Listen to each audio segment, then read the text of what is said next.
or present tense point of view, which does your book need? I'm Karen Bury with Right Now Editing, where we turn good manuscripts into great books. And I'm Peg Thomas, award-winning author and editor, and we are two editors for 5 minutes. Or maybe a little less, however long Or it maybe takes. a lot less. We're going to talk about past and present, and pretty much everybody knows what past and present is.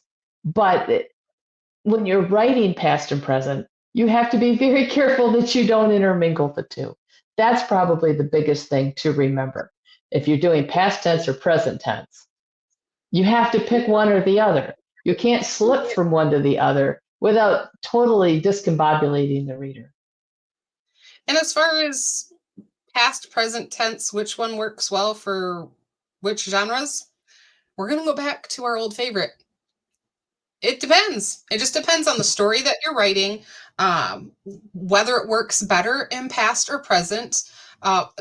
Sometimes, that whole mystery suspense, present tense can work well because that's going to add to that sense of immediacy. But past tense works too. So there's no real hard and fast rules. The big thing about the past and present tense is to be consistent.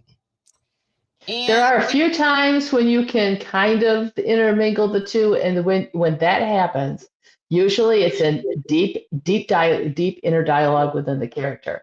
And when you get that deep in dialogue in the character and you're writing third person, you may actually switch to a first person present because you're so deep in that thought.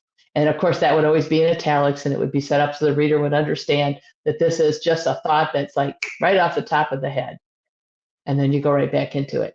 But again, you don't want to start doing that until you have a really good grasp of your genre and what you're doing. That would be, I think, the only time that you would ever combine the two, and you can make it work.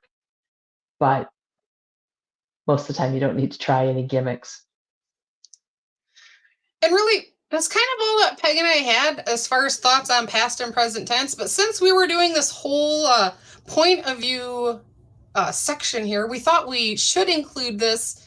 We don't really think that we've got much more to say on the topic. So we're going to let you leave questions for us. If you have any questions about past or present or any of the other POV stuff that we've talked about, just leave us a comment below and we will make sure that we answer that.